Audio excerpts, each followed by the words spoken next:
Now, and I think it's a very similar thing, but more insidious that has happened when you look at some of our athletes who are mentioned in the Epstein files. And I'm going to give you my 2 cents worth on this. I feel very strongly about the conclusion that I've come to. So I'm going to tell you the names that have come up in the file, but listen closely and do not run with anything until I'm through. So we have Usain Bolt, Shelley-Ann Fraser-Price, Asafa Powell, Elaine Thompson. What are we allowing in terms of research? Remember, many years ago, I told you that the Depo-Provera,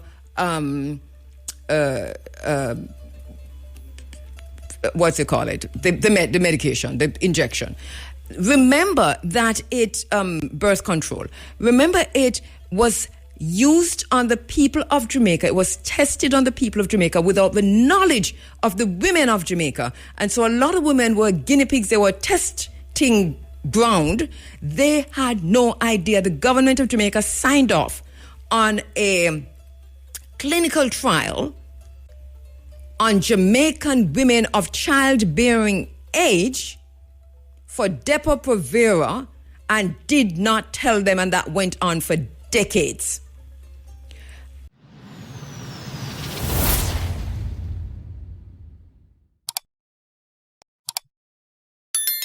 Well, quite a few things happening around us. As I said before, we're in Black History Month. We're in Reggae Month. We're bracing for a cold front. And I'm not sure, I'm hearing that in some parts of Jamaica, you're already feeling it. Well, in this part of town, we're having very strong winds. And yesterday, we had really, really heavy rains. It was a bit chilly, but not cold. It wasn't a sweater kind of weather. And we're also, my understanding from the latest report from the Met Office and the reporting from IRFM is that cool and windy conditions are expected across western parishes. And the strong cold front is west of Jamaica. The Met Service says the conditions will gradually spread across the country, and that should have been last night into this morning. And significant cooler temperatures and strong winds are forecast to continue island-wide until Tuesday. So if you are planning to travel and it isn't something that you have to do, then it's best you stay in today, right? Very strong winds, possibly reaching near gale force, are expected across northern and southwestern parishes and hilly areas. That's today into Monday. So this is the latest I have. I know I see online where a lot of our TikTokers are complaining that they're not feeling anything near to cold. And there's a whole lot of comedy happening in that space. It's brilliant, actually. Simply brilliant. But so that's the latest I have. And I'll continue to monitor the information coming in from the Met Service or from IRFM's newsroom. I'll let you know what is what. What I can tell you is that in this part of town, we're in Otorias, we're in St. Anne. So between St. Anne and St. Mary, I'm not quite sure what's happening in Portland. I know that the winds have picked up a bit. We had really heavy rains, gale force winds yesterday into last night, and still windy today. And I'm not sure if it's raining right now, but my phone informed me this morning at around 3 o'clock that it will be raining at 6. So I'm not able to see outside right now, but I'm sure that I'll get the information shortly as to whether or not it's raining. Is it raining in your neck of the woods? Is it windy? Are you cold? And what's the conditions? What are the conditions like in your area? Let me know. I appreciate that. So it is, as I said before, there's a history to Reggae Month, right? And I tell that history every year, round about this time. Because Reggae Month came out of my head, right? When it comes to intellectual property, we do not play around, and we do not give up intellectual property easily. At all, not at all, not knowingly. So that the idea for Reggae Month was my idea. I spoke to Big A, Carl Young first of all, then Big A, and then to other members of the IRFM team. We brought this idea to Nana Rita Marley, and she was really, really happy for that. And she brought us a cold Babsy Grange set a meeting very same day, took us up to Babs's office, Minister Babs Grange's office, and we kind of fleshed it out. And I remember Minister Grange saying, you know, there was an idea for Reggae Week and it's coming from Lloyd Stanbury, so this will fit nicely into that. So that's the only overlap we had at the time. But we brought this idea to Minister Babs Grange. And like a lot of what we do, I think at some point you write your own book or you claim things otherwise, but like a lot of what we do, it gets stolen. But as long as we are breathing and in a space where we have a microphone and a pen, we will seek to correct the mistakes. We don't think they're deliberate, but after you've corrected it over and over and over and over again, at some point it does become deliberate. But anyway, so that's the thing. Now, the issue has always been whether or not Reggae Month would overpower Black History Month, because we and I take full responsibility for suggesting February to Minister Grange for Reggae Month, and that's because we were doing a whole lot of things in February. We were honoring Dennis Brown, Bob Marley, and a lot of the greats, including Peter Tosh, the very last Sunday of the month. And by the way, we're going to be in Westmoreland on the last Sunday of this month again. I think that's the 22nd. We're going to be in Belmont for another tribute to Peter Tosh, but this time with the community. Well, last time we were there, it was a community event. It was before the hurricane.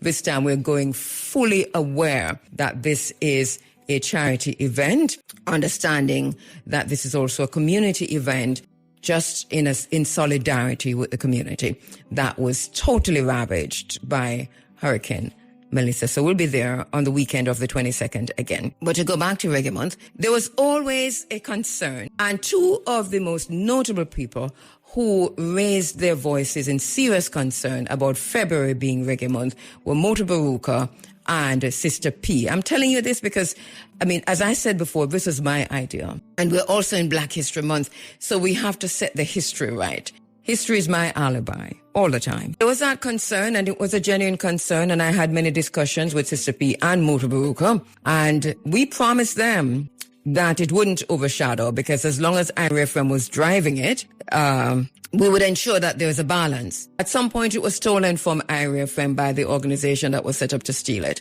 And then later on, it was totally stolen. And so IRFM is on the back foot nowadays. I'm not in a position anymore to impact what is being done, because as you know, I'm here only on a Sunday. So I'm not in that managerial position that I have been in and that I was in for 30 odd years. I resigned that position in 2019, so I'm here only on a Sunday. I do not have that power. Now, this is something that, you know, Muta warned about. Not so much that I wasn't going to be here, but that we cannot control what we think we can control. So Muta was right. So Reggae Month has really overshadowed Black History Month. As a matter of fact, we hear nothing again of Black History Month apart from maybe 2 programs on IRFM or 3. So this is basically where we are. And then for the rest of Jamaica, no. So I'm laying that out there to say that, yes, we are in Reggae Month and we're very aware of it. Reggae Month evolved out of Black History Month. This is basically how we sold it. Reggae is Black history, but Reggae Month should not eclipse our history, our story. Reggae itself being a cultural expression conveying the history of enslavement, of oppression, of our struggles for liberation, of African identity and African unity. And this is why we identified then Peter Tosh, Mama Africa, equal rights, no matter where you come from, as long as you're a black man. You know, this is why we identified. And on top of that, obviously these for Bob Marley, it was the birth month, Africa Unite, not, you know, liberate Zimbabwe. Bunny Wailer, we had also a tribute to Bunny in the initial years, right, of Reggae Month, liberation, want to come home to Africa, want to come home, yes, want to come home. Burning Spear, African Postman, Garnet Silk, Hello Mama Africa, Buju Banton, African Pride, Sudan,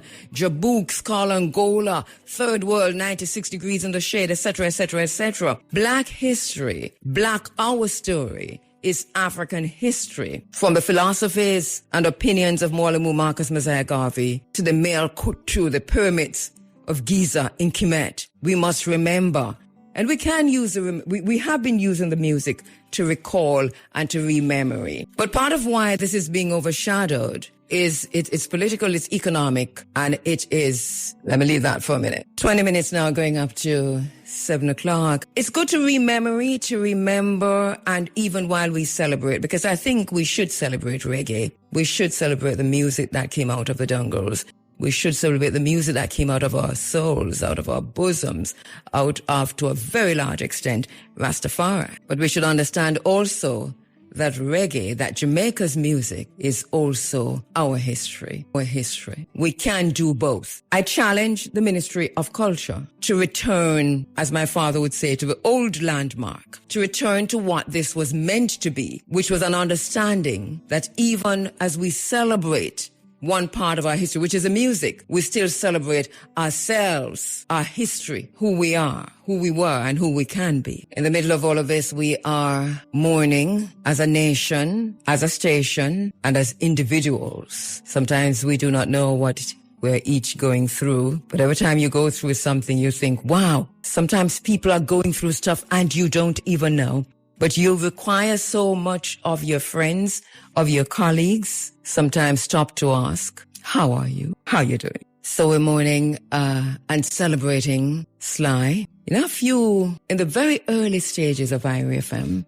And this is history again, because history is my alibi. We write our own history, our story, or her story. In the early days of Irie, when we were playing vinyl, I remember playing Sly and Robbie, right? I don't think I was playing Sly, but the music was Sly and Robbie. I can't remember the artist. And, you know, you have 33 speed and 45 speed. And so I was playing the 45 on 33 speed. You have to select the speed them days on the turntable, right? And I was a young DJ, because them days I was playing music. I was working it wasn't a Sunday morning shift. I was doing the Sunday morning shift, which was running African, but I was also doing, in the early days, the mid-morning shift, which started at 9 a.m. and ended at 1 p.m. And it was called Cool Runnings. And so I was playing the music, but I had it on the wrong speed. And I got the call. Yeah, since that time we've had a really good relationship. So I got the call from Sly, and he said, "Daughter, you have it on the wrong speed, you know. Thank you, Sly. Thank you for the music. Thank you for the music. May his journey into the eye pit, eye soot, be peaceful." As a station, we are remembering and mourning and celebrating the life of Bob Clark. You will recall a few years ago, we had Bob Clark in the studio with Clyde Mackenzie, and we had a really good conversation about the origins, the beginnings of Irie FM, and the role that Bob Clark played. This is once again where we do not romp around with people's intellectual property.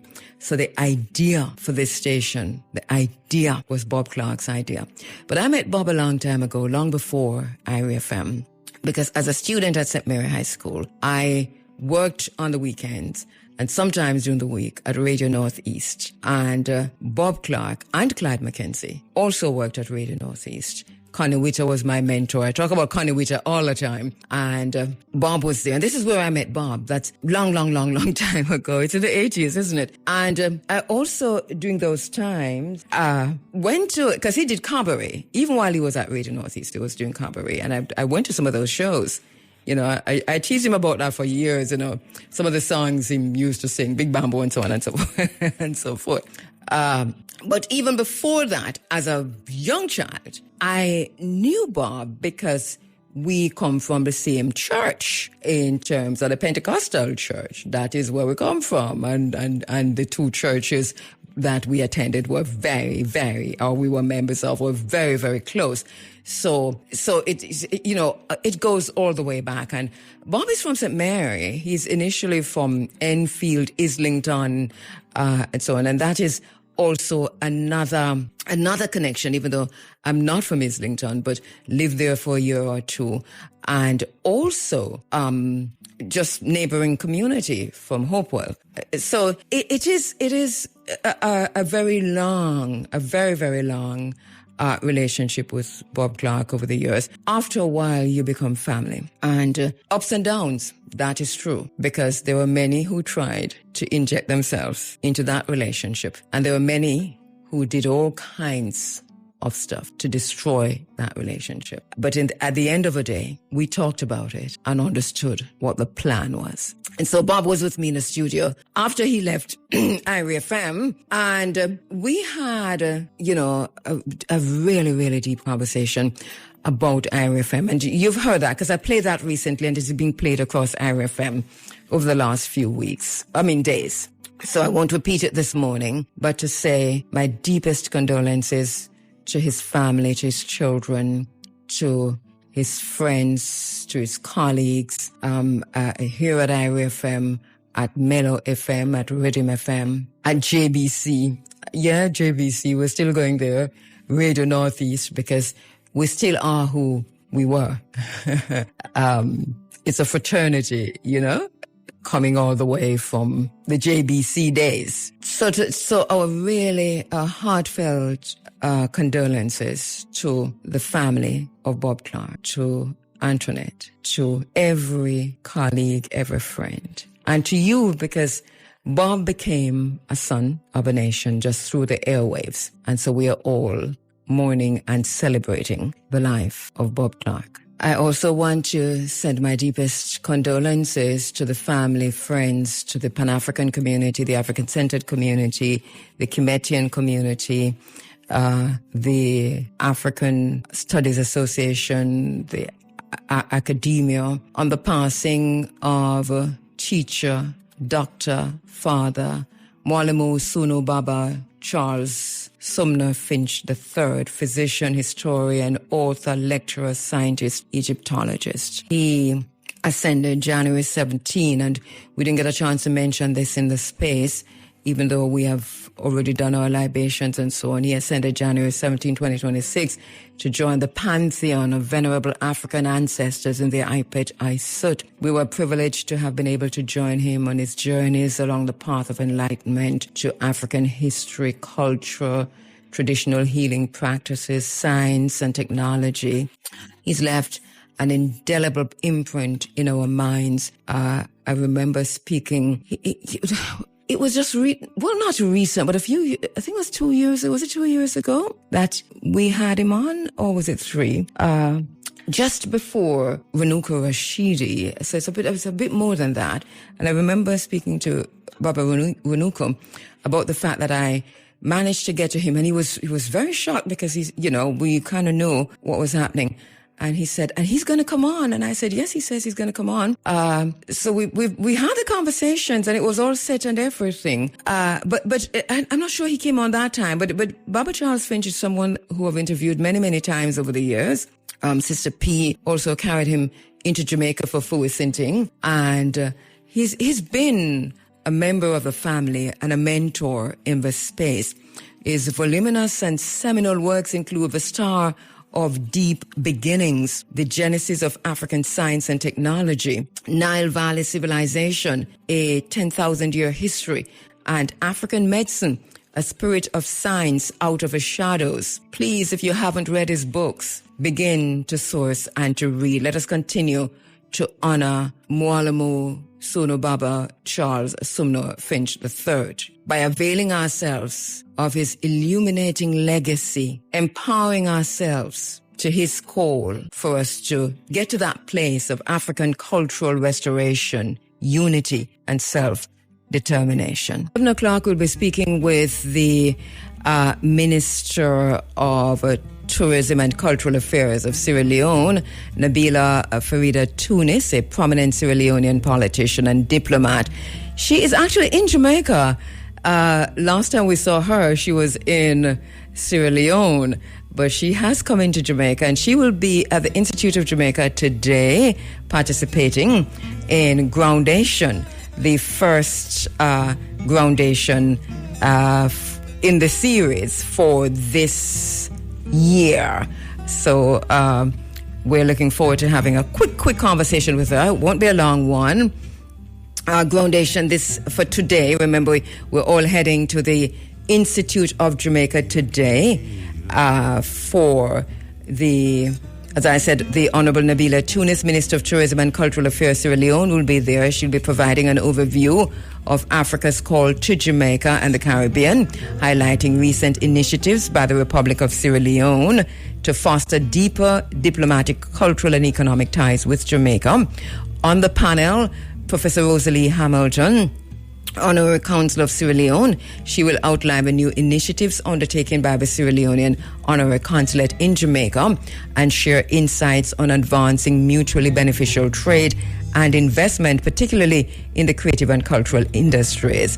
Building on this foundation, Salwa Holloway, Princeton University Fulbright Scholar, will identify specific opportunities for cultural exchange and trade, tracing the historical migration of Gumbe music and dance from Jamaican enslaved societies to Freetown, Sierra Leone. And the Charlestown Maroons will be there to perform. Drummers and dancers, King Kali, Courtney, and Makeda, Sister Makeda, will be there. And when we say King Kali and Courtney and Makeda, we are talking about members of the delegation, the team, the group that, part of the group that went to Sierra Leone just it was in December, wasn't it? Yeah, December. So that's starting at 2 o'clock today at the Institute of Jamaica, downtown Kingston. Make sure you're there at the Institute of Jamaica. The entire family will be there. Those of us who went to Sierra Leone, and the minister, well, let's go and say a big thank you and greet Minister Nabila Tunis. She will be there.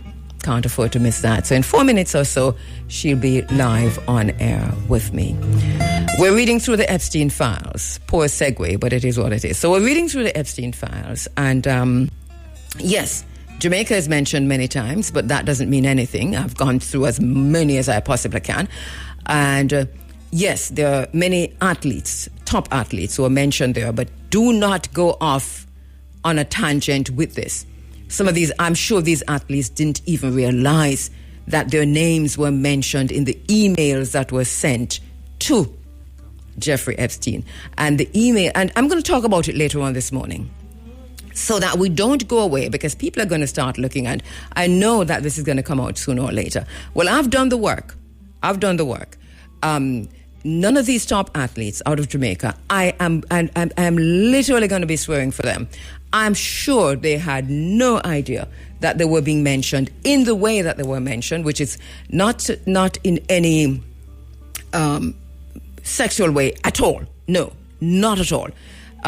But in a way that has me looking closely at our intellectual property. You see, this is an interesting situation, and how the world views Jamaica and the extent to which people will go, scientists and others, to learn and to find out and to dig deep and to spy if they will, but to write scientific articles. And the thing is that I think they were given permission, because a lot of what was done in this study, all of this had to do with a study, but a lot of what was done in this study, which was published in a peer-reviewed journal, was done right here on the island in Jamaica. Not just with the top athletes, but also with children. Primary school age children, high school age children.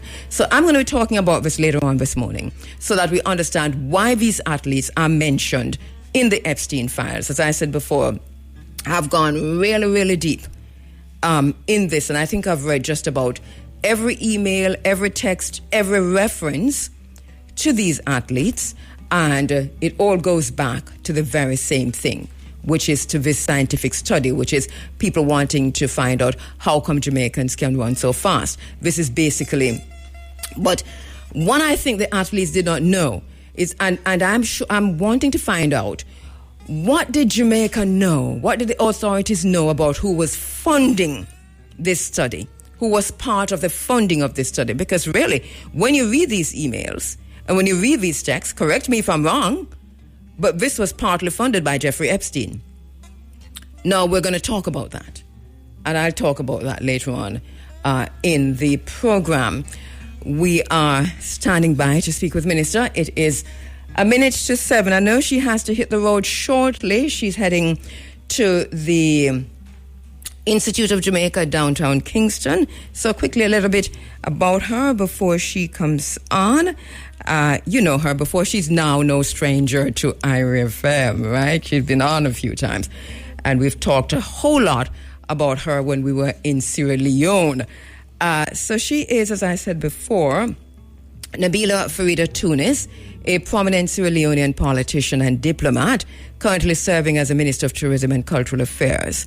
She's recognized as a transformative leader. She previously held key positions, including Minister of Foreign Affairs and International Cooperation, Minister of Planning and Economic Development, and Regional Minister of the Western Region.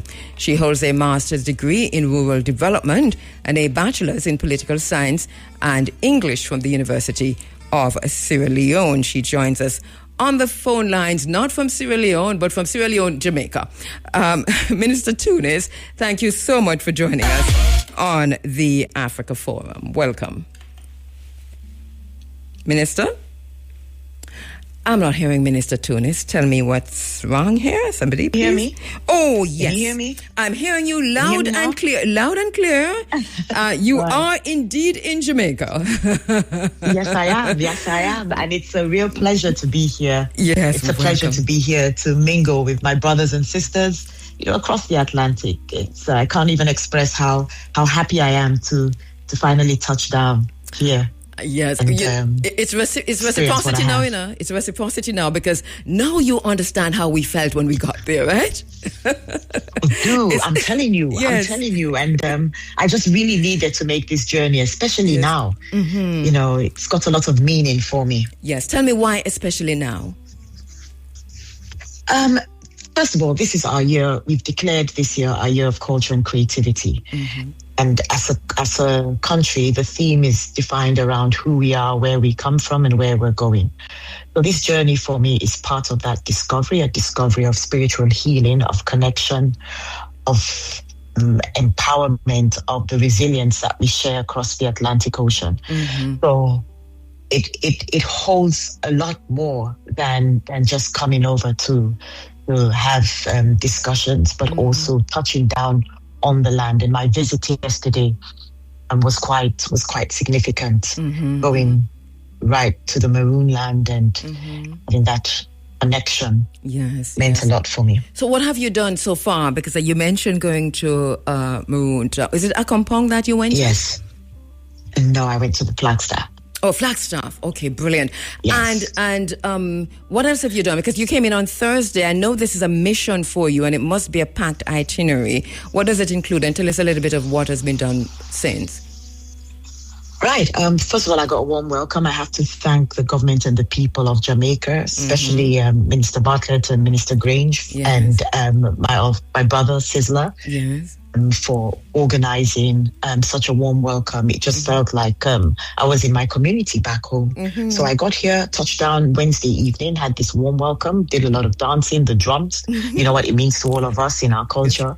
Yes. And after that, I had a packed day on Thursday. Started off the day with meeting Minister Bartlett, and then I went over, had some meetings with some of the artists. I mingled with them, went over to Trinidad, had like a lovely experience, and had a conversation with my sister, Queen Ifrika as well. Yes. Had a sit down with a group of Sierra Leoneans who are living here in Jamaica and other stakeholders. That was the evening. Had another jazz evening. Had a lot of interaction with people within the music industry. And on Friday, I had the honor of meeting Minister Grange, Babsy, and we had a very long conversation, rekindling our historical ties, brainstorming basically on what we can do, to make this much more a firmer relationship, having some sort of a legacy, because the conversations have to lead to something tangible. So the conversations were really around the tangibles, and we've picked up a few things that our respective teams are working on. And Saturday, again, like I said, we made this really important trip to Flagstaff. Did we lose you there? I think we lost Minister.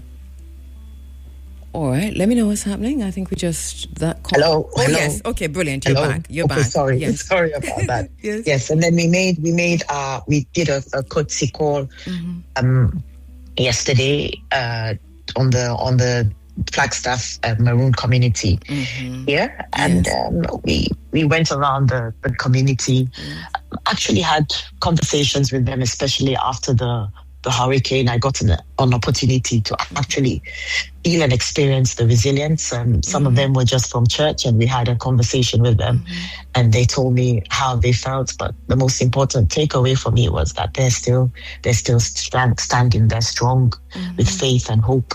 And Minister, remind us, ancestors passed over. Remind us why it was so important to go to Flagstaff in particular, and the connection between Jamaica. Obviously, we're going to go to Canada and Sierra Leone when we talk about Africans returning to Africa from Jamaica, enslaved Africans who were freed. Well, you know that the descendants of this community specifically share a very strong, deep heritage connections with Sierra Leone, and you know the retracing our historical memories, especially walking through this historic Kojo town, and what it's just about the tracing our steps. Yes. We all understand very clearly the history, the trace from Nova Scotia, and how Sierra Leone was an integral component of this history. Yes. And that's what we went there for, basically retracing out our steps, having that interaction with these people. And one of the things that meant so much to us when we were there in December was to continue retracing the steps and to see that in Sierra Leone, how enslaved Africans who were freed were memorialized in Sierra Leone itself, from the cotton tree to the to the church, to the ballast from the ship, and how Jamaica was integrated in all of that. I think this is something that when we're here on the ground, we talked about this, but we do not know until we experience the extent to which this connection is tight, down to the language, Minister, because we talk the very same language, right? Yeah. Interestingly, when I was growing up, we had, our parents, our grandparents would speak about patois. Yes. And what we speak today, which is Creole, is like a kind of a version of patois. And I remember very vividly, it rings in my head all the time. Yes. When we're in school and we're meant to speak English, and they'll tell you that, you people are speaking, I'm going to tell the teachers that you're speaking patois in class. These connections, these things have just kind of come alive in my head. And for me, the spiritual significance is important. What happened when all of you went down to Sierra Leone and did that significant, march, I would call it, retracing the steps. Yes. It just kind of gave me that feeling of belonging. And I thought that this is a trip that I really, really, need to have to take, because again, these lands are sacred spaces of resistance, of our ancestral memory. And if we want to trace who we are, then we really need to go back to our ancestors. First of all, understand the people, who they were, how strong they were, how resilient they were, how much they resisted and they survived. And taking that journey, going through the winding roads of the mountain, it kind of brought it alive. Yes. Standing on the land for me was that spiritual connection with those who never ever surrendered their identity. So, it's an Anthropic journey. Exactly. So this year of culture and creativity now has deeper meaning for me. We're very happy that you've come in, and and you're here at a critical time, because this is Black History Month, of course, but it's also Reggae Month, and the One Nation Reggae Festival, first time done in Sierra Leone, but it was such a successful production, so let me congratulate you on that. It was brilliantly executed. We had a whale of a time, and hoping to be there again next year to bring back the sights and sounds to Jamaica. But Minister, you have also said that in talking with Minister Babsy Grange and Minister Ed Bartlett, that even though nothing has been decided, you have identified areas that you are working on. what are you able to share some of these with us and to say what is the next step? Well, first of all, I'd rather, we're working on the MOU. Mm-hmm. And, that is one significant step towards formalizing these relationships. So we have drafts that we're building on, and we've attached timelines to those drafts so that we can deliver on them. But what we have done as a country, we have provided an acreage of land to the people of Jamaica. So we want to have a Jamaican cultural village. Yes. In Sierra Leone, so that has been done. We also made a donation to the Maroons, for the Hurricane Melissa. You may recall I remember that during the One Nation Reggae Festival. During the One Nation Reggae Festival, we did dedicate some of the proceeds of that festival towards the relief that's being conducted here. So we have made a donation to the government, 10,000 United States dollars from the One Nation Reggae Festival, for the relief. And again, we have this piece of land that we've handed over. We're also looking forward to, implementing some of the discussions that we had regarding having a presence here as well in Jamaica. So that will be certainly shared with the general public in due course. But I must state here that there is there's a strong enthusiasm and willingness that was expressed by Minister Bartlett and Minister Grange to continue this relationship and make it really meaningful and have some tangible outcomes. So I'm quite pleased with the level of discussions we had. And our technical teams are currently working on the nitty-gritty details. All right. We're looking forward to hearing more. And finally, Minister, today you're heading to the Institute of Jamaica for Groundation. Welcome to Groundation. Yeah. Tell us about that. What are your thoughts on it, and what will you be talking about? Well, again, it's going to be about our history. It's about this whole trip is about reconnecting. It's about the spiritual healing. It's about understanding what resilience means on this side, and how we're similar in nature, and we're brothers and sisters basically. So I'll be speaking on a range of issues. It depends again on what. How the panel goes. You can't really determine I understand. What you would want to speak about. Yes. But again, for me, today is really important as Jamaica, marks Reggae Month. We give thanks to God for the music, which was born out of faith, out of struggle, out of hope, because it carries echoes of Africa. And interestingly, if you may recall, we had a creative clinic during the One Nation Reggae Festival. We've been able to produce what we refer to as saloon tube beat. So it's a blend of the gumbe, blend of the reggae beat. It's quite an interesting tune that is evolving. And currently there's a competition back home. There's a competition back home. We've made it public, and we have a couple of people who have expressed interest. They really want to take this sound to another level. So we've asked them to sing, to do something, to write some lyrics and take the beat and own it. So yes, it means a lot for us, especially during this Reggae Month. It means a lot in terms of us having that. Well, I'm looking forward to interviewing the winner and to playing the music here on Irie FM, and so I'll pay close attention to that. Minister, I know you do have to go, so thank you so much for your time. Thank you so much. Thank you for coming into Jamaica, and thank you for the wonderful way in which you hosted us in Sierra Leone in December. Really, really appreciate it. We had a whale of a time. Thank you so much. Right, I think I lost her again, but all right, I think we lost Minister, but we're thanking her because we had a really great time in Sierra Leone.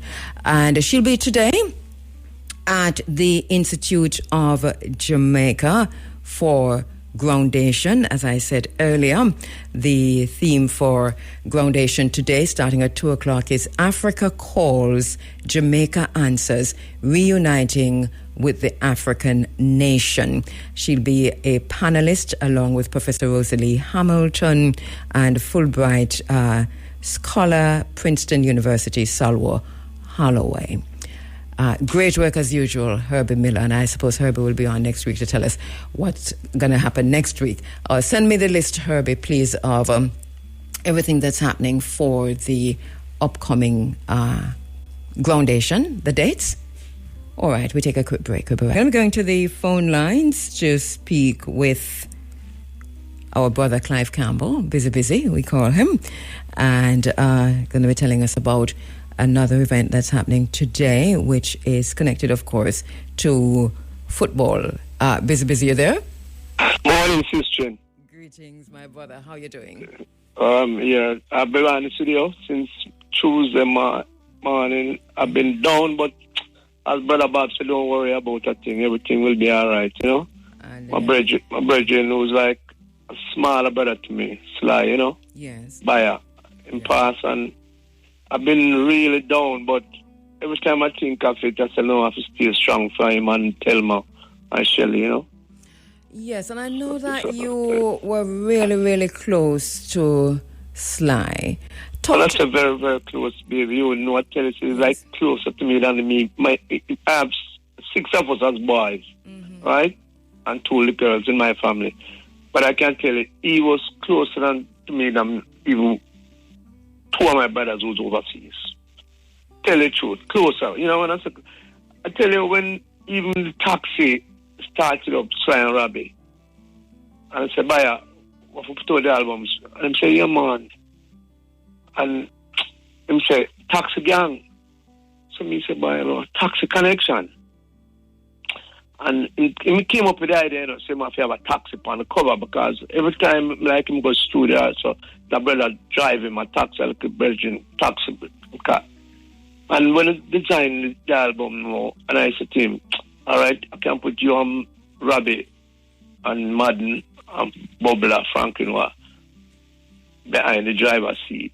And then the other part, choose not a gang, the connection. I say, you have people like Black Hole, Dean Fraser, his part, who can go in the back, the pictures. And when it finished, and I'll never forget this. So I said to him, no, who you put as a driver? The man said, Busy, are you a driver? And when Bayer said that, I kind of shocked. Yes. A shock, you know. And I had to get a picture. You know, I don't know what to say. I'm saying cover. I'll show it to you because years after I see in England, them change up and put Yellow Man as a driver. But it didn't bother me. But I just thinking about when the word Taxi, first album. First. And I tell you, November, when he was in America, New York with his wife and his daughter, I used to talk regularly. And when he came down, because of the hurricane thing that messed up the phone system, when I'm up a mouse, that I can't hear him, man, you know? But I tell you, we'll just have to just, we'll always remember him. You know? Yes. We'll always remember. And how did you, and you're saying that this is you've been friends most of your lives. You're saying this is a relationship that started early as youth, brothers. My condolences to you, Busy. We talk a lot about the music. I know that you're integral to almost all of the evolution, to so much of the evolution of Jamaica's music. And so too, Sly and Robbie, talk to us about their contribution to the development and the evolution of Jamaica's music. Look, Jamaican music is worldwide, as you know.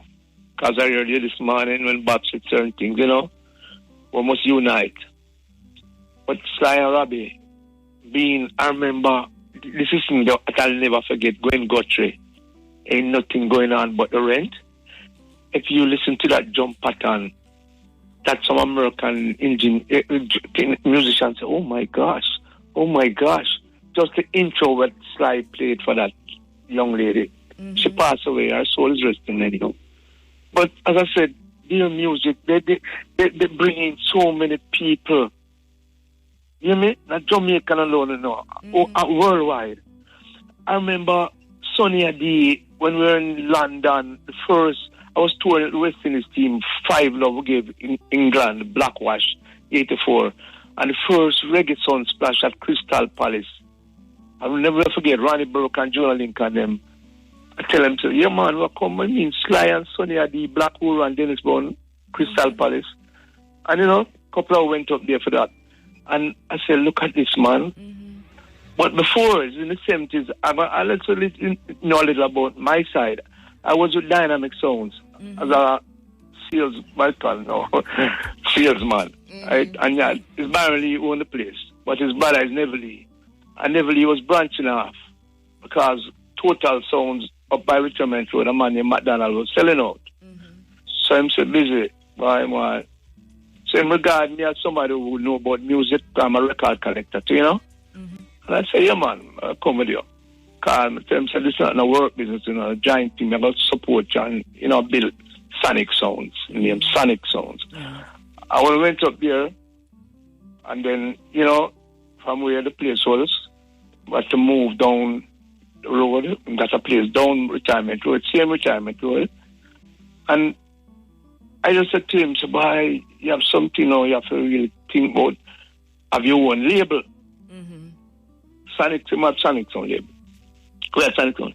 And then when Sly said, I want to have a tax label, I personally created 4 more labels. One was with my own busy label, busy label. Yes. Volcano, that I call in a brother named John Jalas. People was asking, look, man, me help people, you know. Dynamite label, my family, Clive Jarrett with Carlton Livingston. Thunderbolt, a brother named Blackbeard, don't control it because they're all in the astronauts went on it. So I created a couple labels. You understand? But there's one label that people don't know about. When we had this Powerhouse label, only 3 songs were put out on it. Give Me Your Love, Jimmy Riley, Tom Lins, and Jonah Delgado, merry-go-round guy. Jukes, we call him Jukes. He passed away too, so recently. But we had so many labels working on. I said, well, let's see, Sonic Sound take off. And then there was Third World. William Stewart, who I heard I listened to your last was speaking. Yes. And his little brother named Paul Stewart was a group named Catch. So people didn't know that Neville Lee and William Stewart was brothers. And Paul Stewart. Right. So man, Third World we are all world, man, about Third World. We're all world. I that claim to me, I always give a lot of jive. I love laugh. I love smile. You know, I want to laugh. I don't want to see a screw face. Yes. And it's one that Sonic Sound established themselves. And after divert a little when I say reggae music, is that Third World when they did over the song Now That We Found Love. A virgin of mine named Jermaine, Donovan Jermaine, Penthouse. He was in New York. I'm at the record shop, you know, in St. John's. And him said, busy, want some other music there now, So which music? The Third World song, man. Know That We Fall Love. And boy, I used to travel a lot. Yes. And I make sure him get, and it was like, you know, you have Randy's and them big people in Brooklyn and New York, but him wasn't like the main man. Yes. I'm just make sure him get a lot of it, and boy, I tell the song take off. I never forget about that with the Third World. Yes. And Cat Core is a youth who used to love cricket. You hear me? I tell him, love cricket. And when Viv Richard, you know, I was very, very close with Viv, like a brother. I asked him, he said, yeah, man, you can't come raise with him, man. You know? I was in his team in Jamaica. I make sure I accommodate some man. You know what I mean? Yes. You know, just looking at, you know, Jimmy Cliff, Cat Core, Sly, Bob Clark, and it is, we are shaken. And I heard when you came on, you know, talk about. I tell you, talking to you, I truly don't know how I feel. I talk to you right now. It's like somebody pulling the rug from under our feet, and so that we have a whole lot to deal with, and then many of us have our own. When you look into our families, their personal transcending to, if you will. So it's a time of reflection for us, even while we honor and celebrate those. My father used to say they're going to read the secrets of a new world, of a different world. But sure. You talk about cricket just now, and in all of this, as we, you know, as we mourn and we grieve and we celebrate at the same time, the life goes on, and as usual, at this time of year, we talk football. So in about, we're out of time, but in about 3 minutes, tell us what's happening today with the One Love Bob Marley football. We're having a media launch for the Bob Marley game because the game play Ash Wednesday each year. Mm-hmm. Sometimes Ash Wednesday fall in March, but there's one thing I tell you, one time alive, Bob Marley One Love will play. Mm-hmm. Because a lot of people don't know. At 16 years of age, I ride my bicycle right at North Street and Orange Street corner, Beverly's Record, a man, Chinaman, Lazy Kang. And when you right at the corner, you had about 8. I can call them up, Boris Gardner, BBC, and Bob Andy, Bob Marley, Halton Ellis. You know, them celebrate the corner, but Jimmy Cliff was there, 62. Me a 16-year-old on my bicycle. Mm-hmm. I don't know what your Bob said. I do a song, man. I do a tune, man. I never know him to that, you know. Yes. I do a tune. And little after that, song come out. Mm-hmm. Judge Not, first song I ever did. And that time I never have version. Yes. So I had to put an split side. Leslie Kang, the Chinaman, put 1 cup of coffee. Mm-hmm. And because I was close in Franklin Town, Barsgan and BBC in Rallington Town, you know, and I'm in the music as a youth. Yes. And I never forget, 6 years, 4 years after that, 66, I'm playing at Railway. That time at Tibble in a bill up it. Mm-hmm. Railway Division 1, I play football from Brown and Patrick Blair. And Bob Marley, I used to go up to a place named back to Dongle and come over. And when the match done, I remember, he said, well, you're a baller, man. So he said to me, you know, we was playing against the soldier, them regiment. Yeah. They gave me draw. And I said to myself, that brethren has come to me. I remember me stop on the bicycle and not talk against, you know. Mm-hmm. And I just said to myself, Jaliv, I don't care what man wants. And this man, you know, him say, when we wake up, chill, bird, it's pure breeze, you know. Pure breeze is so the creators there. Yeah. I don't want to take up the time she talk about, but I want to appeal to you. But just to say, yes, go on. Appeal to you and your listeners. Yes. Johnny Nash came to Jamaica and used to work along with Bob on Tough Gang, down Federal, next door where I used to be at United Printer. And I remember certain songs of him do. And I appeal to Jamaica now. Just try and Google and play them 2 songs for me. 2 are foreign songs. Love and Peace. Johnny Nash. And there's one by a brother named Jimmy Holiday. Everybody need help sometime. All right. Because this launch that I'm having for Bob Marley is that we're going to dedicate to all of the people. Try and help who got by this young when named Melissa, that hurricane disaster. Mm-hmm. We're going to donate to them. Thank you so much, my brother. You know? Thank you so much. And I know we're scheduled to have you in the studio, you know, when you're... I'm going to try my best to reach you before this month, reggae month. We have been discussing it for 3 years now, so I'm sure you'll come in at some point. Yes, I will. I give them a word. Yeah? Give thanks. One love. Yeah.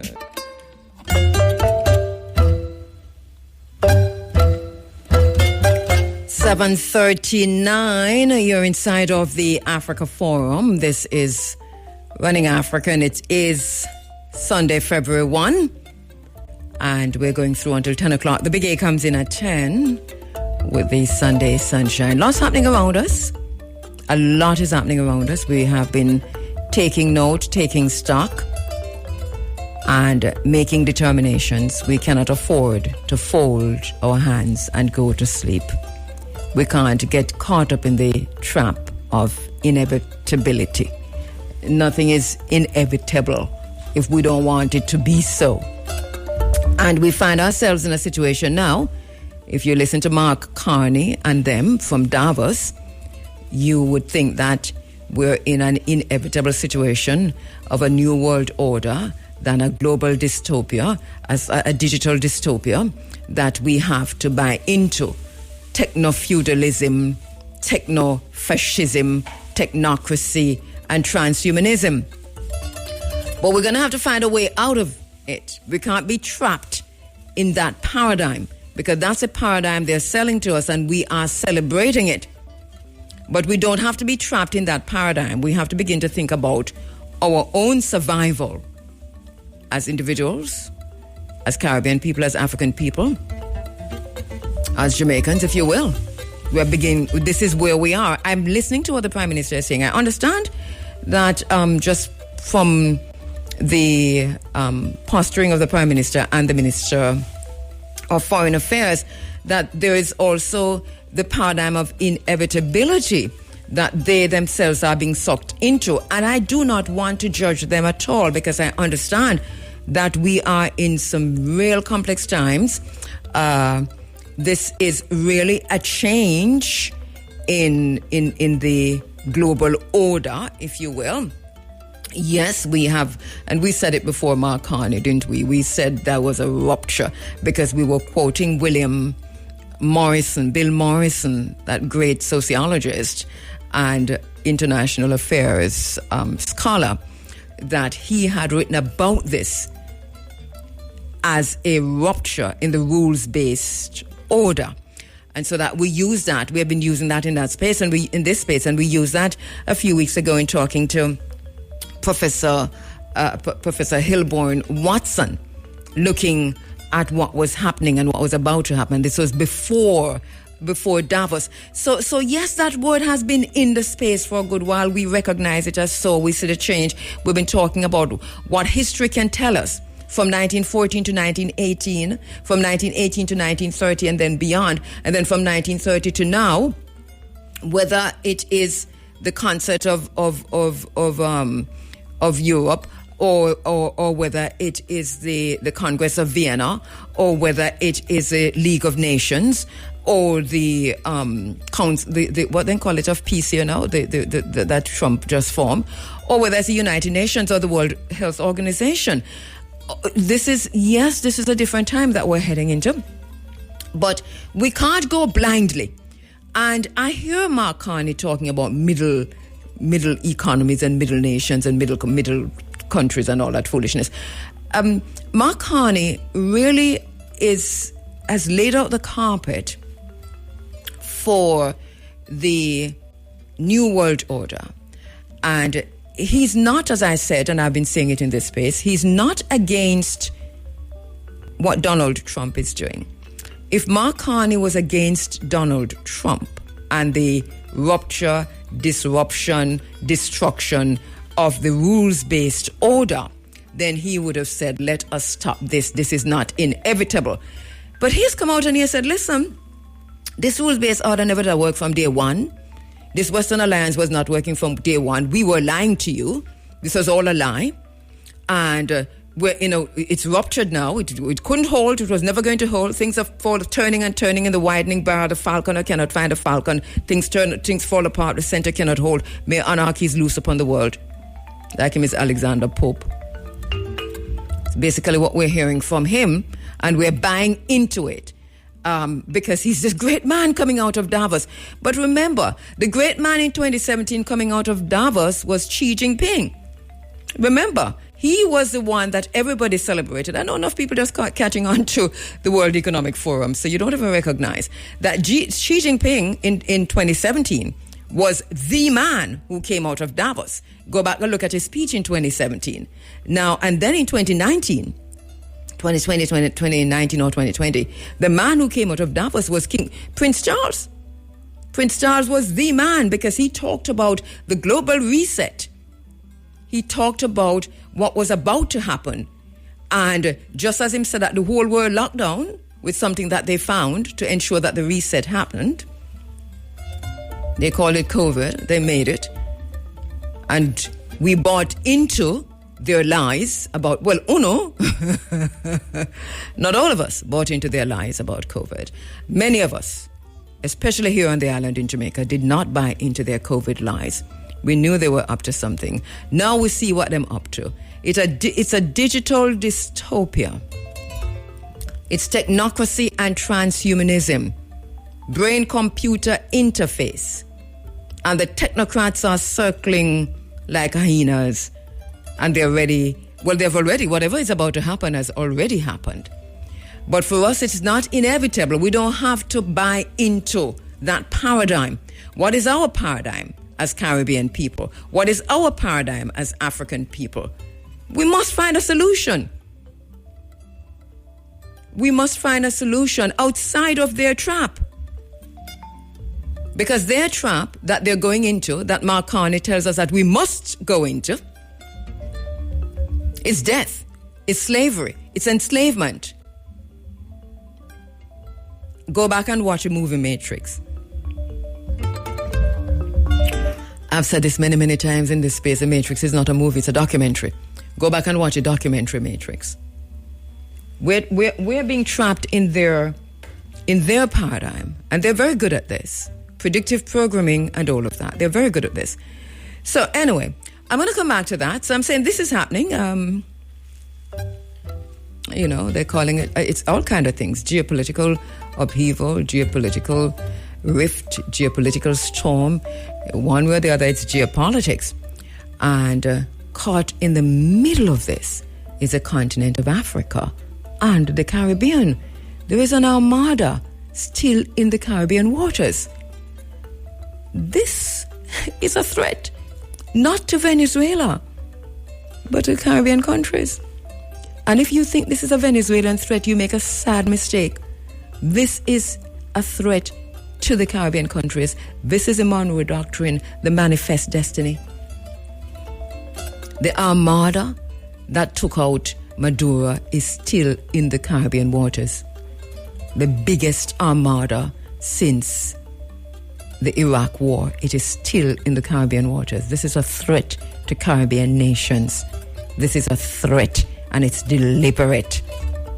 Then there's a bigger armada that's heading in the waters of Iran. That is also a threat, not just to Iran, but also to the continent of Africa. Take out your map and look again. Take out your map and look again. And we're reading the Epstein files, so we know that these Arab countries are going to fight on the side of America. They will, and listen. No, that's a whole other story. I'm getting carried away. I want to talk to you. I'll come back to that if I can, but I want to talk to you a little bit about what I have been doing, which is to do a deep dive into the Epstein files, because I wanted to see the extent to which Jamaica or the Caribbean is involved with Jeffrey Epstein. So the first person I went to was Richard Branson. And there's a lot of reporting out there about Richard Branson. So you can draw your own conclusions on that. And then from Richard Branson, I piggybacked onto everything else, because one thing led to another, led to another, led to another. Now, if you have already gone to the DOJ website and you've gone to the Epstein files, you probably have done this too, which is to say, type in Jamaica to see what comes up. And you probably have done your research to see if there are any Jamaicans. That's a little bit difficult to do for the names. They're not just going to come up like that. You have to literally type in names that you want, because sometimes, take for example, GoldenEye is mentioned there, but if you type in GoldenEye, you won't see it come up by itself. Strawberry Hills is mentioned there, but if you type in Strawberry Hills, you won't see it come up by itself. And I'm not saying that they are in any way connected to Epstein. I think they were on a file that was talking about vacation spots that somebody sent an email to a group, and those two spots came up. So it had nothing to do with Jeffrey Epstein, but it was in the Epstein file because it was part of the cash, right, that they confiscated. Now, and I think it's a very similar thing, but more insidious, that has happened when you look at some of our athletes who are mentioned in the Epstein files. And I'm going to give you my 2 cents worth on this. I feel very strongly about the conclusion that I've come to, and I want to make it very clear that none of these athletes are in any way on the Epstein file in a sexual way or with any kind of blemish against their names or characters. I think also they don't even know the extent to which this thing went, the depth of it. But so we have to be very careful and responsible when talking about this, and with respect also for truth. And this is what I'm going for here. So in these court documents,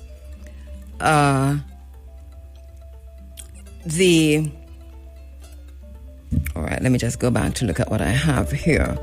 All right, so there are emails there between Jeffrey Epstein and a prominent evolutionary biologist. And his name is Robert Trivers. He lives here in Jamaica for most of the time. So he, as I said, is a prominent evolutionary biologist. A prominent evolutionary biologist. You can Google him. His name is Professor Robert Trivers. RobertTrivers. I think it's pronounced Trivers, right? And these emails reference a long-term scientific study conducted in Jamaica alongside the names of some of our most celebrated athletes. I want to be very clear from the outset, but let me take a quick break and come back. Let me be absolutely clear at the outset. Some of the names, I'm going to call these names, and know one thing, that these names I'm calling, they are in no way connected to Epstein himself. And this is why I'm spending some time to go through this and to tell you why these names are coming up. Because I know that people do not read and people do not do their research, and you will not go down the rabbit hole and go as deep as you possibly can to find out why these names are mentioned in the files. You will type in their names and the name will come up and you will go out and say, oh, these people's names are in the files. I want you to listen to me closely. Here are some of the names that are in the files. And these athletes have done nothing wrong, have not gone to Epstein Island as far as I know, have not had any conversation with Jeffrey Epstein. But as you listen, you'll find out why their names was mentioned. And I think we have to look again at ourselves as a nation and to say, what are we allowing in terms of research? Remember, many years ago, I told you that the Depo-Provera the medication, the injection. Remember that birth control. Remember it was used on the people of Jamaica. It was tested on the people of Jamaica without the knowledge of the women of Jamaica. And so a lot of women were guinea pigs. They were testing ground. They had no idea. The government of Jamaica signed off on a clinical trial on Jamaican women of childbearing age for Depo-Provera and did not tell them, and that went on for decades. And I think, and let me be as objective as possible and not cast any aspirations, but let me just go through. So I'm going to tell you the names that have come up in the file, but listen closely and do not run with anything until I'm through. So we have Usain Bolt, Shelley Ann Fraser-Price, Asafa Powell, Elaine Thompson. They are not accused of any wrongdoing. There is no evidence at all that they were involved in directing this research, in funding it, or even aware of these private communications, emails between Jeffrey Epstein and Robert Trivers. I think they did not know. Right? This is my thinking. Their names appear as symbols of Jamaican excellence and nothing more. So what is this about? What is this about? Between the 1990s and the early 2010s, a long-term scientific project was conducted in rural Jamaica. It studied children over more than a decade, measuring physical symmetry, particularly knee symmetry, and later linking these measurements to sprinting performance in adulthood. You get what I just said a while ago? The study was a real study. It was published in a major peer-reviewed journal, PLOS ONE. It received international media coverage. I have gone through all of the international media coverage that I could find. I have also gone to the peer-reviewed journal in terms of the archival material, and I have verified and re-verified and again verified that this happened. At the surface, it looks like it is about sports science, and I'm sure it must have been sold to Jamaica as being sports science. This is also a job for sports journalists, especially investigative sports journalists, to go back and look at this to see how this played out, how come Jamaica participated in this, why Jamaica participated, what Jamaica was told. In other words, look at the thing. Look at it again. All right. And this is just me giving you my perspective. Remember, this is my perspective, but it is also my analysis. I am a researcher. That is my profession. My most qualified profession is as a researcher. All right? Okay. Now, the internal emails that have been released now as part of the Epstein files are showing us something really deeper and really disturbing to me. So in the private correspondence, the lead researcher described this Jamaican study as part of a broader ambition to identify what he called an elite human sample. An elite human sample. I am pausing so that it take effect because I want you to think about that term I am quoting. He wrote to Jeffrey Epstein to say that this study that he was about to do and that he wanted to do in Jamaica was to identify what he called, quote, open quotation, elite human sample, close quotation. He explained that the sprinters were ideal. The names are just called: Usain, Shelley-Ann, Asafa, Elaine Thompson. He said they were ideal because excellence in sprinting is easily defined, measurable, and globally comparable. Jamaica, in other words, was not incidental. It was ideal. Why? Because Jamaica produces extraordinary sprint talent in a concentrated, consistent, and globally visible way. And because rural communities offered long-term access. Rural communities offered long-term access.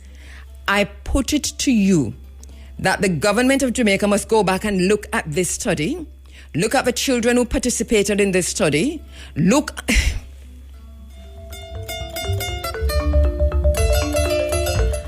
Because Jamaica's excellence could be measured, it can be published, it can be leveraged. And this is basically what this is about. In one research, in one email, the researcher openly discussed with Jeffrey Epstein the international publicity generated by Jamaican sprint dominance to attract funding from international corporations. And the researcher mentioned that they would go to Puma, Nike, Adidas, because of these Jamaican bodies, the Jamaican performance. And what the researcher saw was global profit. In another email from the Epstein files, the researcher makes it clear that this was a 14-year project. 14 years, enabled at different stages by wealthy patrons and elite networks far outside of Jamaica. Jeffrey Epstein has been, according to these emails and according to these documents, a benefactor, a funder, a sponsor, and this is how we have our athletes now turning up in the Epstein files. There are many emails. About this topic.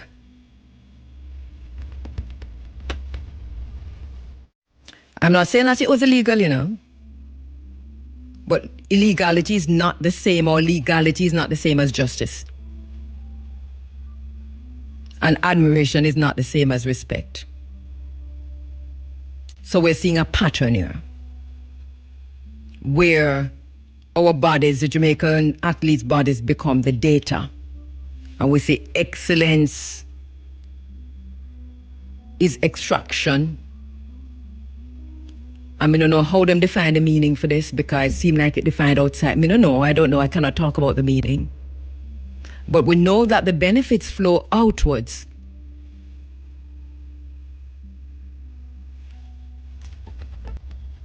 So we want to talk about sovereignty. Who is studying us? Who framing or we talk about our own excellence?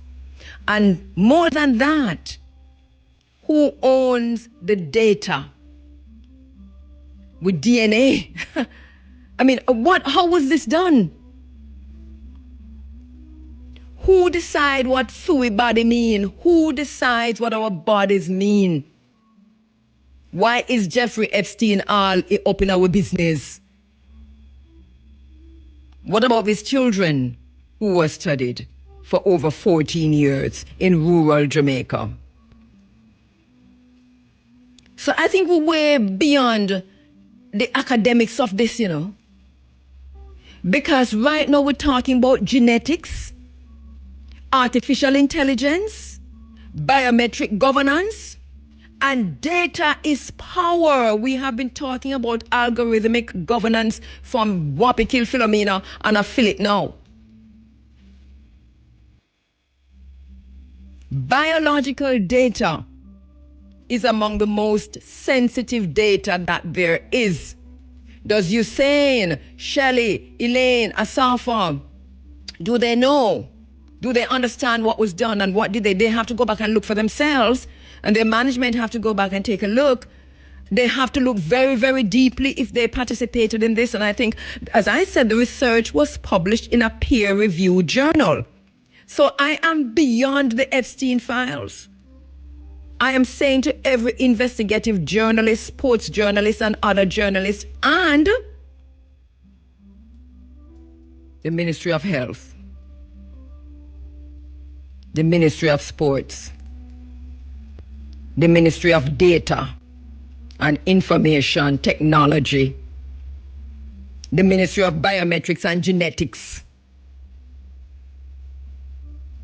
What have you done?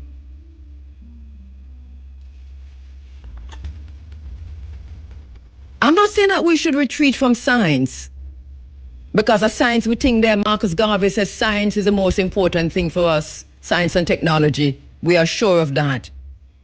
We do not fear research. As I said to you, I am a researcher. Granted, I'm not a scientist, but I'm a researcher, right? But as I was saying to you, the paradigm that we're in is wrong. It is not. Nothing is inevitable the way we are making it sound inevitable. So we have to insist on Jamaican leadership. I want to have a conversation with the Prime Minister, I've been thinking about calling APCA to say, get me a 3-hour discussion with the Prime Minister. Because honest to goodness, we have to shift the paradigm. Nothing is inevitable.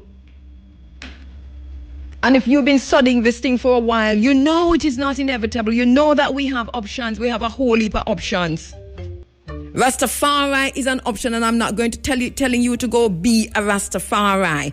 I am telling you that the lifestyle, the philosophy, the epistemology of the Rastafari is an option, and it is a viable option as we face this new world order, this digital dystopia, algorithmic governance, techno-fascism, feudalism, technocracy. transhumanism, Rastafari, and the philosophy of Rastafari, the epistemology, and the other epistating. This is the answer. Believe me, it is a credible answer. Let us look at it again.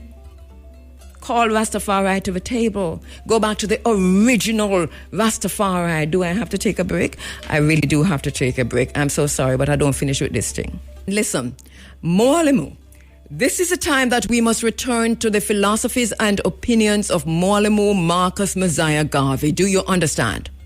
Do you understand? The Blueprint for Black Power by Amos Wilson. The philosophies and opinions of Moalimu Marcus Messiah Garvey. Rastafari philosophy. Mr. Prime Minister, this is where we are.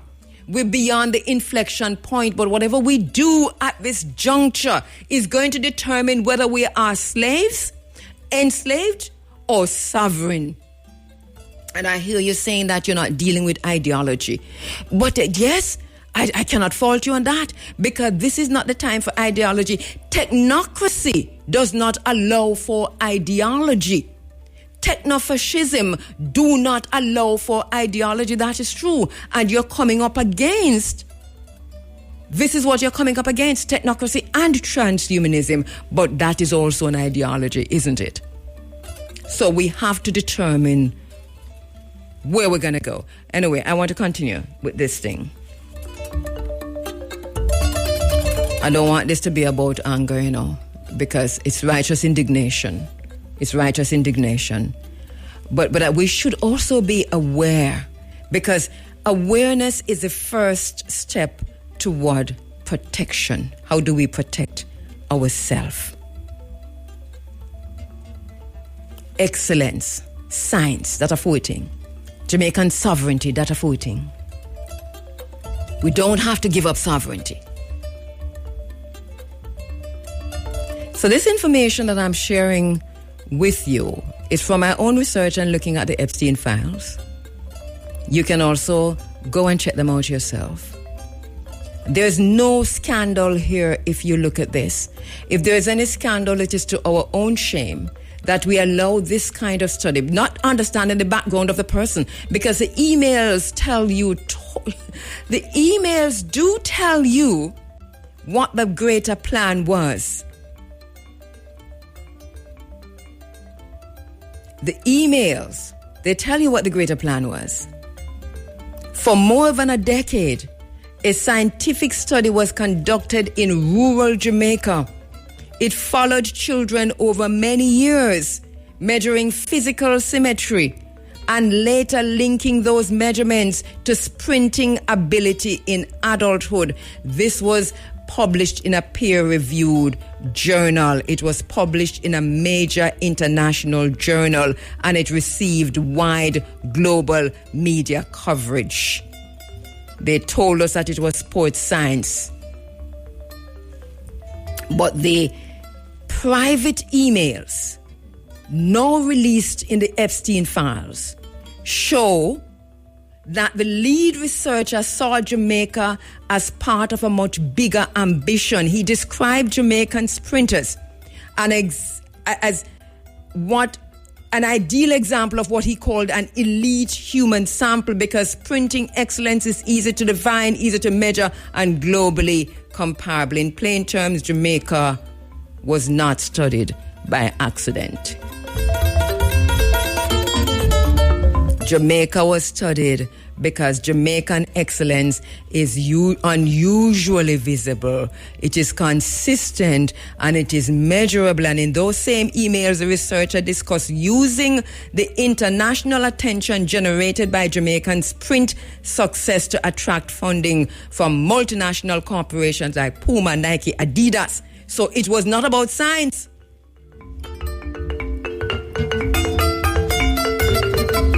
Once again, we're underscoring that it's not illegal. It was not illegal. It probably got permission, just like how Depo-Provera was tested on Jamaican women for so many years, just like our COVID vaccine came in, illegal.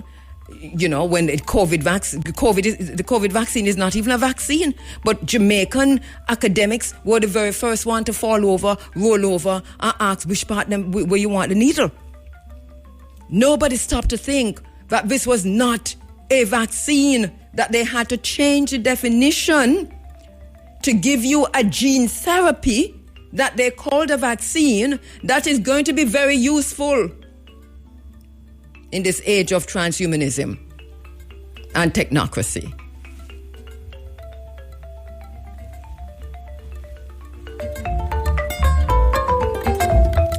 We see where everything is going in a brain-computer interface, genetic research, artificial intelligence is where we are at. This is it. Biometric system. We've said it over and over. In this new age, data is power. Biological data is power. What have they done with the biological data gathered from these children? And did they gather any biological data from Usain and Shelley and Elaine and Asaf and so on and so forth? We have to turn back and look. I suggest that we do that. And I want to say to Jamaicans, when we talk about this, we must not talk about this within the context of these athletes' name in the Epstein files. These athletes don't know nothing about that. They didn't even know, I am sure, that the person who was leading the research was one of Jeffrey Epstein's best friends. As a matter of fact, there's a lot of coverage on this person. He's the one who, up until recently, in terms of when Epstein was charged and was put in prison, came out and defended him and said something about the children when they were 13, and I think I'm misquoting him, but to say they were 13 to 15, and so that they were almost adults, something to that effect. And then there's also an email from him to Epstein where he talked about how people were upset at Harvard University or whichever university he was working about that statement he made and how he was put through the ringer for that very statement. It was reported widely what he said about Epstein. In other words, supporting Jeffrey Epstein in his pedophilia, satanic, diabolic, murderous way of life. And this is a person. I don't want to spend so much time talking about this, And you know why I don't? Because I understand that I'm also on a commercial radio station, and I cannot afford the station to get no lawsuit. But what I'm saying to you, I am prepared to defend myself in a court of law. Do you understand? Because what I've done is to triangulate the information that I got from the Jeffrey Epstein files, which is to say, okay, these emails are there. Anybody could have put them there. I don't know who put them there, why they put them there. So let me go now and read the research itself as far as I could. And then let me go then and find all the articles that were published about this research. And so the triangulation, I spent one whole night doing. I can tell you this. And I'm talking about last night. I have not slept. So this is Sunday, and the last time I slept was Friday. Which is to say, I spent my time triangulating the information that I found, the data, if you will, in the Epstein files.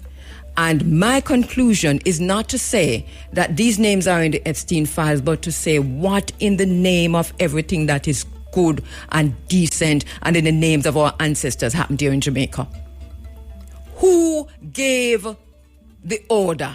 Who gave the go-ahead? Who gave the permission? How were the samples, the children selected? Who are these children? Where are they? This one over 14 years. What is the relationship between the people who led the research and Jeffrey Epstein? Why is Jeffrey Epstein copied in everything? Why is Jeffrey Epstein being told, you have been faithful to this, funding this for the last 14 years. We don't want you to drop out now. Why? What was Jeffrey Epstein's real involvement in this research? Jeffrey Epstein was very involved in science and data collection, biological data. This Nigerian, is Italian, is he? Italian-Nigerian TikToker, social media star. What's his name again? He sold his entire image, body, likeness, face, the whole thing for almost $1 billion. Have you seen that? And there are ethical questions arising from that too, right? This is data, and biological data is the gold and the oil of this new age, this new world order that Mark Carney is championing.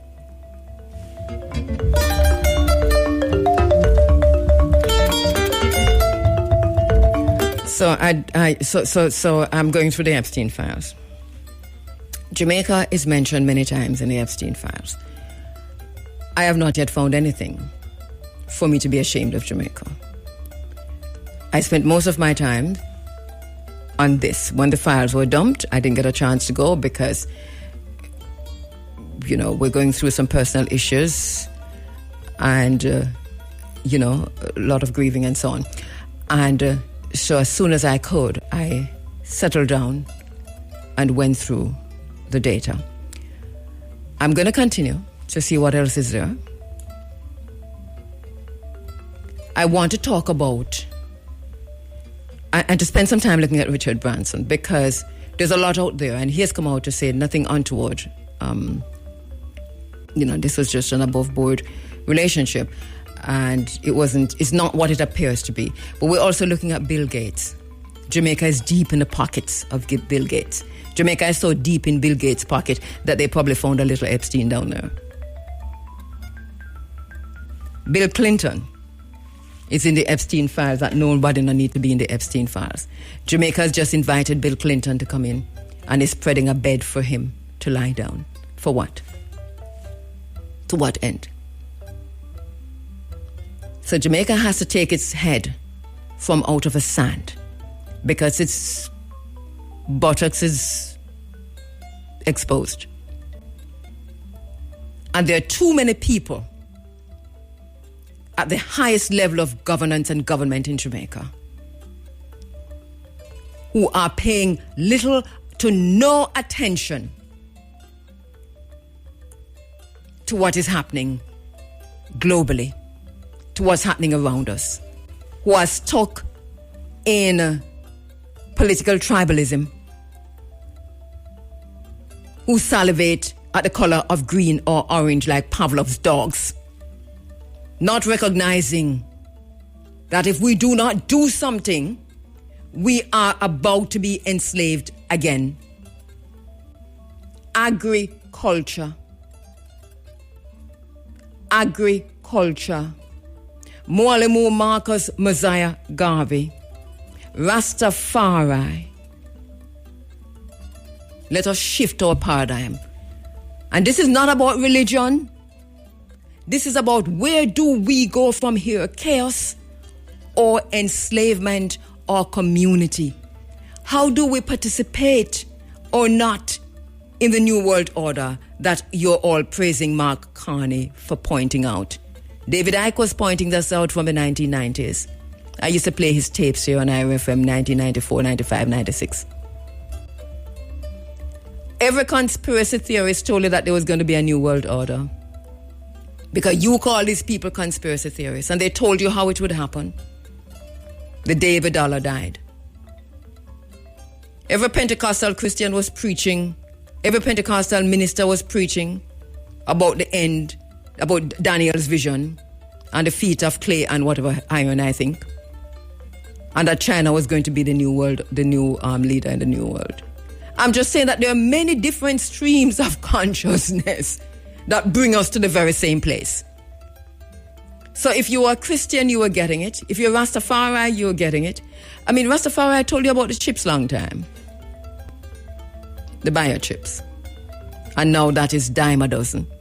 People are calling for it now. It means that we have people who have been thinking critically and deep thinkers who were able to read the atmosphere, read the sun and the moon and the star, and literally tell you what was coming and what we needed to do to protect ourselves. It's not too late. It's not too late. Let me take a break. One of the things that we've missed at 4 minutes to 8:30, 4 minutes, it will be time for the Supreme Bench's draw. One of the things that we have missed just looking at Davos and what happened there, is that they actually, at Davos a few days ago, named 2026 the year of water.